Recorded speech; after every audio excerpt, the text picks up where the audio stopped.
I walk alone across the African savanna under a wide, pale sky, dry grass moving slowly with the wind, my green t-shirt visible against the yellow landscape, my light skin and blonde hair exposed to the sun as I scan the horizon with calm focus. The day feels ordinary at first, just heat, insects, distant birds, and my own footsteps pressing into the dusty ground as acacia trees stand scattered and silent around me. Everything changes when I notice movement ahead that does not match the rhythm of the land, something heavy, slow, and struggling near a shallow depression in the savanna. I stop, walking and narrow my gaze, realizing the shape is a pregnant lioness, her belly extremely large and hanging low, her breathing visible even from a distance. As I get closer, the danger becomes unmistakable. The pregnant lioness has both front paws tightly bound by thick metal chains, the links digging into her fur and restricting every attempt to move forward. The lioness tries to rise, but the chains pull her paws together, forcing her weight onto her swollen belly, causing visible strain and discomfort as she shifts in the dry grass. She does not roar or attack. Instead, she fixes her eyes on me, her gaze steady and exhausted, her tail twitching slowly, communicating urgency without a sound. I remain fully visible, a blonde white man wearing a green t-shirt, standing still with open posture, aware that every step closer must be deliberate and calm. The chains glint in the sunlight, clearly not natural, clearly placed by human hands, and I understand immediately that this is not a wild accident but a deliberate act of cruelty. The pregnant lioness attempts to crawl forward, the chains scraping against the dirt, her massive belly swaying slightly as she moves only. Hair wearing a green t-shirt, showing through posture that I am not a threat.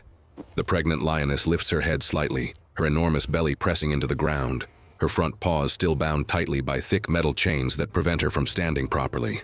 I assess the situation carefully, understanding that attempting to break or pull the chains with bare hands would cause panic, pain, and likely serious injury to her swollen belly.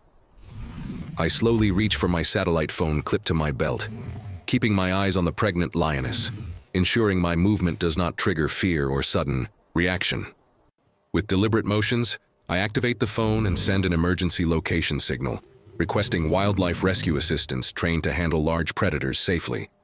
While waiting, I remain nearby but still, positioning myself downwind so my scent is carried away, reducing stress for the pregnant lioness restrained by the chains. The heat remains intense, and I notice the lioness's breathing fluctuate as she shifts slightly, the chains clinking softly with each minimal movement of her front paws. I remove my green t-shirt slowly, holding it in my hands, and place it carefully on the ground several meters away to create a visible marker for approaching rescuers. I put the green t-shirt back on immediately, maintaining my consistent appearance, then return to the same calm stance, never turning my back on the pregnant lioness. In the distance, a faint outline of a rescue vehicle appears moving slowly across the savanna, dust rising behind it as trained professionals approach. I raise one arm steadily, signaling direction without shouting, ensuring no sudden gestures are made near the pregnant lioness with her front paws chained. As the rescue team stops at a controlled distance, I step slightly aside, allowing them a clear view of the pregnant lioness, the heavy chains, and the urgency of her condition. I know at this moment that intervention has begun, and that the right actions, taken carefully and professionally, can still save her and the cub she carries. The rescue team prepares quickly, and I remain still. A blonde white man with light skin and short blonde hair wearing a green t-shirt, watching as every movement now carries life or death weight in the open African savanna. The pregnant lioness shifts suddenly, her enormous belly tightening as her body tenses, and I immediately recognize the signs that her condition is worsening faster than expected. Her breathing becomes sharp and uneven, her sides heaving as the thick metal chains around her front paws prevent her from finding a stable position on the hard, cracked ground. One of the rescuers moves closer with controlled precision, but the lioness reacts instinctively, attempting to pull her front paws apart, causing the chains to bite deeper into her fur. The effort forces her weight forward, and for a terrifying moment, her massive belly rolls against the ground, putting extreme pressure on her body and the cubs inside. I feel the urgency spike as the lioness lets out a strained, breathless exhale, her legs shaking violently while dust rises around her from the struggle. The rescuers pause instantly, reassessing, understanding that forcing the chains now could cause collapse, internal injury, or trigger premature labor in the worst possible position. Seconds stretch unbearably as the lioness lowers her head, her strength visibly fading, her front paws still locked together by the chains that keep her trapped. The lead rescuer makes a decisive adjustment, signaling for a different approach, choosing controlled sedation over force to prevent further stress on the pregnant lioness. I remain frozen in place, fully aware that this decision is the turning point, that the wrong choice here could mean losing both the mother and the cubs she carries. The sedative takes effect slowly, and the lioness's movements soften, her breathing stabilizing just enough as her body finally releases some of the tension built by pain and fear.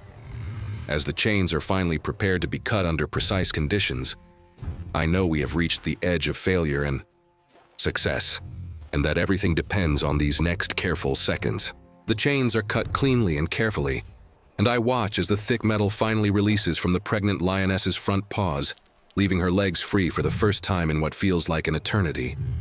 The pregnant lioness remains calm under sedation, her breathing steady now, her enormous belly rising and falling without the added strain of restraint.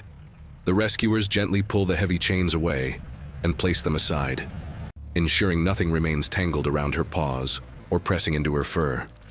I stay exactly where I am, a blonde white man with light skin and short blonde hair wearing a green, a POW t-shirt, witnessing the moment without interfering, allowing the professionals to finish their work.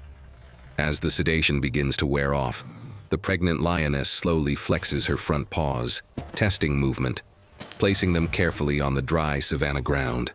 She shifts her weight forward and then back, discovering balance again, her massive belly supported properly now that her posture is no longer forced by chains.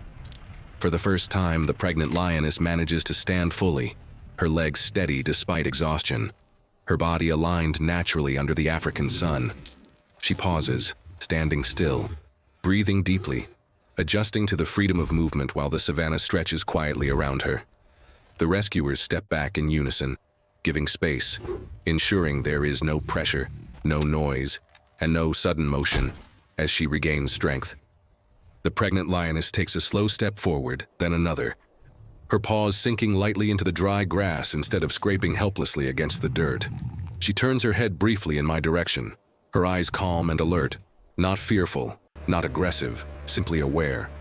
I remain motionless, respectful, understanding this silent exchange as a moment of trust rather than dominance. The pregnant lioness walks away into the savanna, her powerful body moving steadily, her enormous belly swaying gently as she disappears among the tall grass and acacia trees.